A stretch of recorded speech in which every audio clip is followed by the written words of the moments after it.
Hello, you're watching the Great Canadian Bagel here, and today I have an interesting video for you. Now, I really want to stress here, this is not a forecast. This is not a forecast. This is an interesting little thought experiment I have done, which I will explain in the course of this video. But before I begin, I'd like to shout out all my channel members. I really appreciate the support you guys give the channel, and you make a lot of this possible. If you guys want to support the work I do here and make me more successful and have more videos and all that stuff, by all means go in the link in the description below and press that join button. Otherwise, you can just do your regular YouTube things, like, share, subscribe, and comment below. With no further ado, let us begin. So the thought experiment I have today is based on an idea that I've been bubbling on for a while. And this idea is there a correlation or predictive power to how provincial elections go and how a federal election will go? Now, there's always been this kind of rule of thumb. We saw this back in the fall in, say, New Brunswick, where the Liberals did really well in New Brunswick, and people were like, oh, is Trudeau back? Is the Liberals going to win the election now because the Liberals did so well in New Brunswick? Or people would be like, aha, since they did really well in New Brunswick, are they going to do really well in PEI or Newfoundland or Nova Scotia, or similar story with the NDP in Saskatchewan or the NDP in Manitoba in 2023. You had this kind of narratives popping up.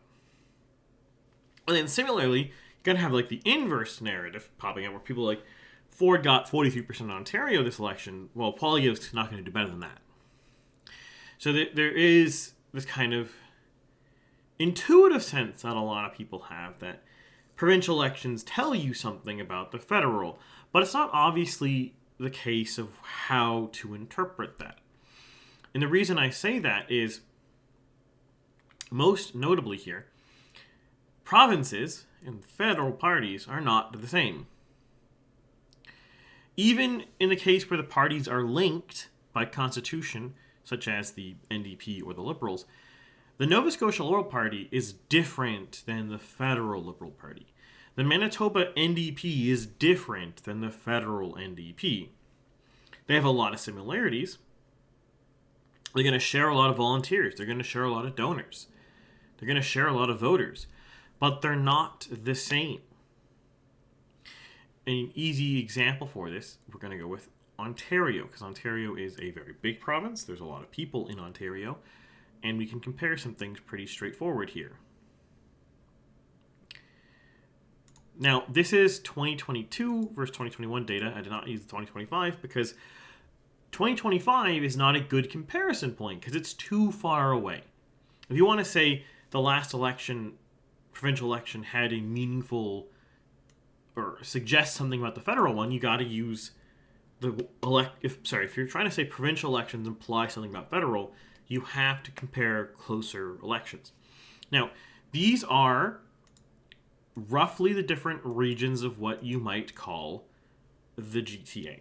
So this includes the 416, this includes the 905. And this is the comparison between the 2021 performance and the 2025 performance. And what I want to note here is, if you look at core Toronto, like the downtown core of Toronto, you see the NDP vote is very, very similar between both. The Green vote's very similar. The Conservatives do better federally, but than the PCs. And the Liberals do dramatically worse provincially. Almost 100,000 fewer votes. Similar story in Old York. This is like York Southwest and York Center kind of thing. My names aren't great, but I'm not going to rename it. I don't care. And you see here, the Conservatives and the PCs are almost neck and neck. The Greens are basically the same, but the NDP does better and the Liberals do worse than the federal. Similar story in Don Valley, and this is the riding's named Don Valley. Whoa. Crazy, right? Liberals do significantly worse provincially. NDP, PCs, and do almost the same, and the Greens do a lot better provincially. And again, I can keep going through this. You can look at this. I'm not going to read every single number out. But the general gist you can see here, especially when you aggregate this, is on average, the provincial NDP did as good as the federal NDP between these two elections. The PCs did about as good in the GTA as the Conservative Party of Canada. The Greens did dramatically better provincially. Now, I think that is more of a case that the federal party did really bad in 2021 because of leadership conflict, and not necessarily the case of there's a big distinction here. And then the most notable one is the Liberals do about half as good provincially, which makes sense. The provincial party did really bad. They ran a really bad campaign in 2021. Del Duca was a really weak leader. So this all makes sense. So this kind of gives you two inklings. You can look at this. Look here. You look across all these different ones and places like Mississauga, Brampton, Don Valley, what I'm calling Old York, Etobicoke, even York, which is the region called York. These areas are almost neck and neck. There's not much difference between the parties, the PCs and the Conservative Party. The Conservatives do better in Durham. They do better in Malton. They do better in the core Toronto, but they do dramatically worse in, say, Scarborough. So it kind of washes out there. And this is kind of where the inkling starts popping in. If you have these really tight correlations, you can sort of start pointing towards how things are going. And that kind of gives us what I have. Oh, I scrolled to the wrong side. What I have here. Now, this is 1.0 version. I'm not going to show like the full version because it's more complicated. Oh, I should zoom in a little bit so you can actually see this. But the gist here is, here are the federal election data. Here are the provincial election data. And what we get in these numbers here, and the numbers here, remember, this is a slightly old version, so the numbers I'm going to show you in a second when I did this across every province are going to be slightly different, but this is the older version because it's more nicely formatted in a spreadsheet. Easy to show on camera. So what I'm doing here, and by the way, this column here and this column here are two different methods. This is doing it by vote percentage. This is doing it by raw votes. They give slightly different answers, and I will walk through that in a moment here. But the idea here is the federal party, the closest federal party to the provincial party, they get some number of vote share, and the other one gets some other vote share on average. And if you take the average difference and then you apply that to the last provincial election, it could suggest how things are going. And you can, and down here it's vote share, this is raw votes. So if you do that, you get slightly different answers. You get 35.5 to 42-ish. Down here you get about 34 to about 44. So depending on how you want to calculate it, depending on how you want to run the numbers, you get slightly different things. I also did tweak it later, but that's the basic principle. So if we do all that, we eventually get these numbers. Now, these ones, I did it by vote share, because I decided to pick vote share because it does calculate in turnout naturally. Because it's not a great comparison to compare. I will go back to the other spreadsheet for a second. It's not a great comparison to, say, compare 2019 federal to 2018 provincial, because federal has almost 120,000 more voters. And that's pretty consistent across the board. You see here the average federally is 634,000 voters. In the last the average provincial election here is about 480,000 voters. So there is a very big difference in turnouts. So you don't want to just... There is an intrinsic issue with doing it by vote share versus vote percentage. Sorry, raw votes versus vote share.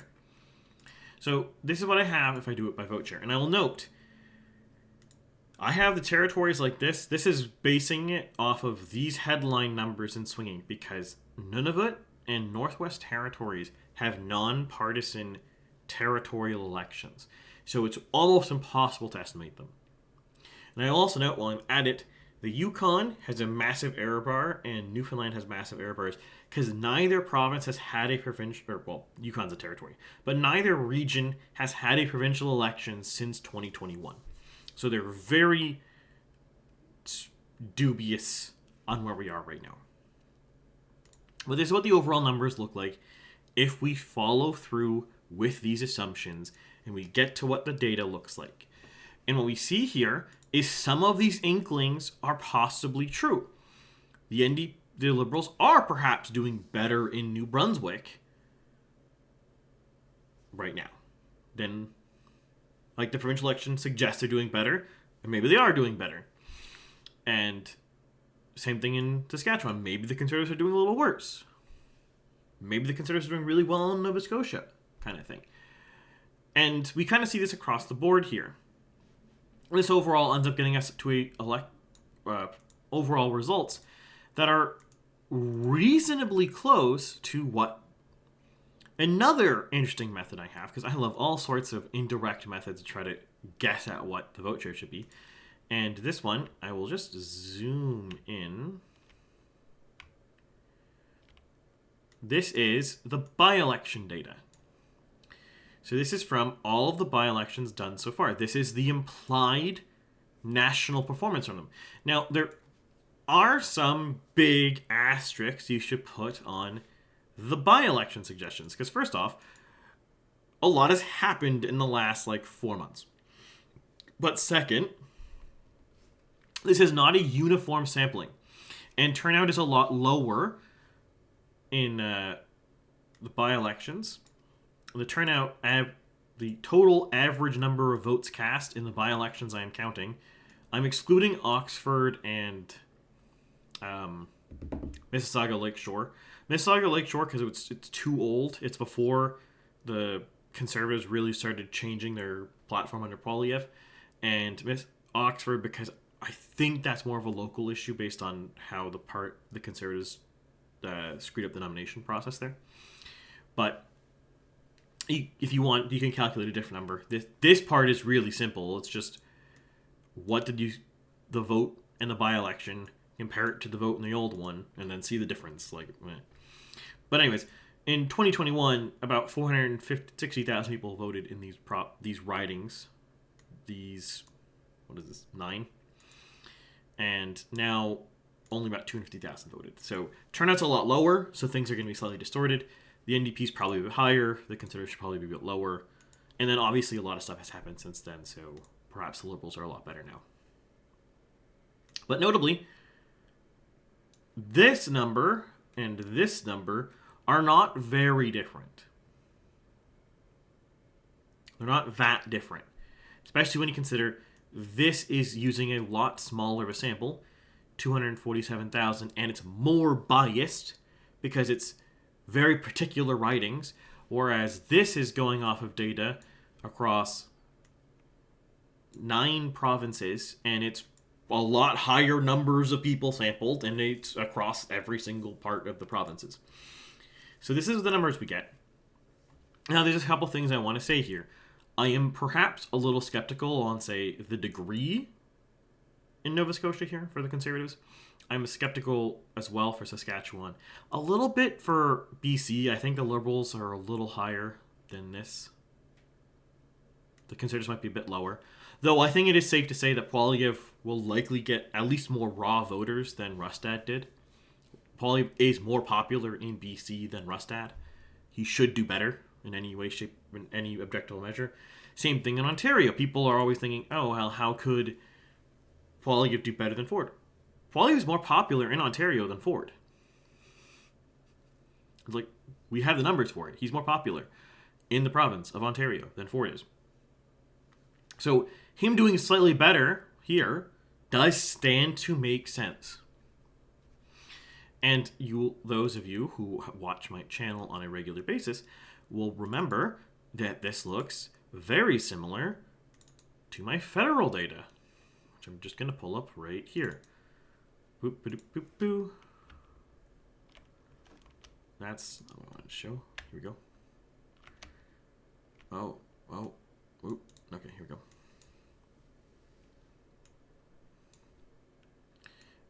ignore that stuff. I'll just push it down so we don't get distracted. So notice here, this is very similar to what I have in Ontario here. Actually, the Liberal vote share is almost spot on. And I will note, as I said in this article, and what I've said before, I'm a little skeptical on the Toronto subsample. And after seeing the Ontario provincial election, I'm pretty sure I am underestimating the NDP in the city of Toronto, the 416, and I'm overestimating the Conservatives. I might also be underestimating the Liberals.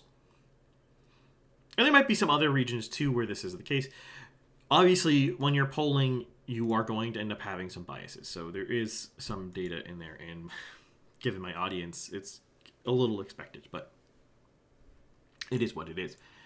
So this is kind of the energy here. Now, just for food of thought, if I were to set this to go by raw votes instead of vote share, this is kind of what we get.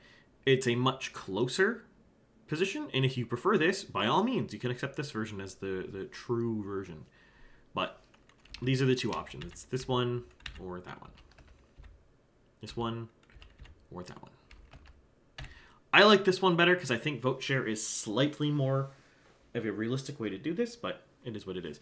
Now, I will note a bunch of caveats here now at this point in the video. Why is this not a prediction? Well, one, political leaders matter. Poilievre matters. Singh matters. Blanchett matters. Elizabeth May matters. Mark Carney or whoever wins the liberal leadership race, because I'm recording this before that race is done, they matter. Campaigns matter. How is the campaign going? That does matter. But what this kind of tells you, if my theory is correct, this should be roughly the baseline. And if that is a correct assumption, then the Conservatives should be around 41. Maybe I should round this to 0 decimal places because of the uncertainty, which we will do that. We'll round this to no decimal places. So this is possibly, in my theory, in my hypothesis, this is the baseline performance. So if the election campaign finishes and say Poilievre is at 38%, he underperformed what the quote-unquote generic replacement probably should be. If Carney, or whoever wins the Liberal leadership race, gets like 31% after the next election, perhaps he did better than the replacement. Maybe he was an asset to the party. Or perhaps the tariff stuff was an asset. It really depends on how you want to view that. There's neither wrong nor right answer there. And we can kind of also suggest here, say, if the Greens' base performance should be at 4%, and they got 2.3 in 2021, and the whole scandal around Paul really did damage the party really bad. Similarly, if we assume 17 is the baseline for the NDP, then the last 4 years for Singh has just been a waste of time because he got 17.8 in 2021. So if he's at 17 now, it's just failing. Now, I just want to be really clear, though, on one final thing here before I wrap this up. I won't belabor this video too long. Though, if you do have questions, by all means, ask them below and tag them as Q&A, and I will address them in the next Q&A live stream. Quebec, specifically, is a really, really difficult province to deal with. Because, obviously, as I said earlier, none of the provinces neatly line up federal-provincial.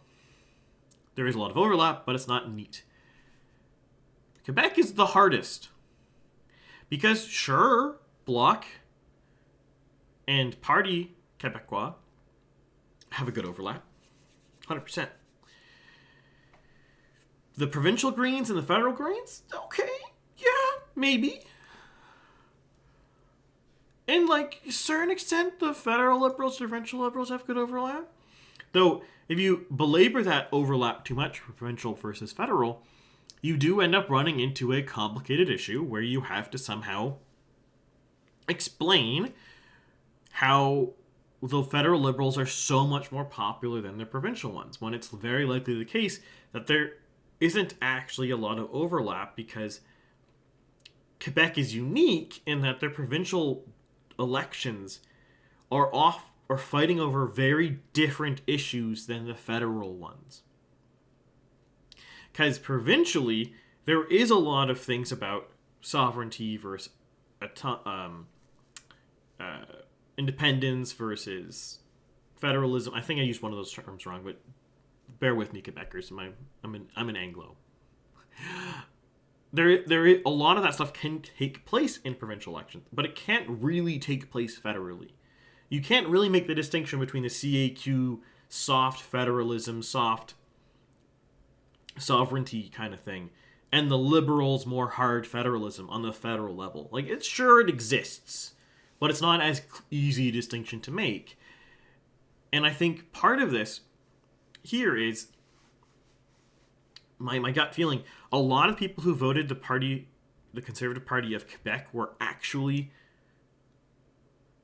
the Coalition Avenir Québécois are actually federal liberal types who are voting CAQ, not strictly speaking because they don't like the CAQ or the provincial liberals.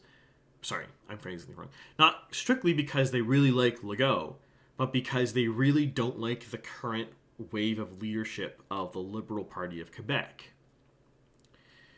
That's my suspicion. Well, we'll see how that rolls out. But anyways, the point here is this is really complicated because there's not, like, yeah, Quebec Solidaire is sort of kind of like the NDP, but it's not really. Yeah, you can say do you want to say the party conservatives are like the federal Conservative Party? Because, yeah, they're somewhat similar. They have very similar overlap in base, but the Conservative Party of Quebec has only existed for like 2 elections. So who was the analogous before then is the kind of thing. So I made a whole whack load of assumptions here. So this is the one I'm least confident with. So I just wanted to stress that here. My final product, I feel okay about this, especially the block number. I think more broadly here, any poll, if you see a polling company release a Quebec provincial sample and a federal sample, and there's a meaningful difference between Quebec's the Parti Québécois and the Bloc Québécois, they screwed something up. The turnout provincially versus federally in Quebec is usually very, very similar. And the federal party under Blanchet was slightly more popular in the last 2 elections comparisons. But that's more a case of the Parti Québécois had a weak leader and Legault was kind of sucking that energy up now, and that's not the case anymore. But I digress. So with that here, I just want to remind everyone once more that you can tag questions below and we can, for Q&A as Q&A, and I will address them in my next Q&A live stream. But otherwise, I hope you all have a good week and ruminate on this. This is not a projection. This is not a forecast. A real forecast will come out later this month, probably either the 17th or 24th. We will see on how many polls come out. But with that, I bid you all adieu, and I'll see you next week with something else.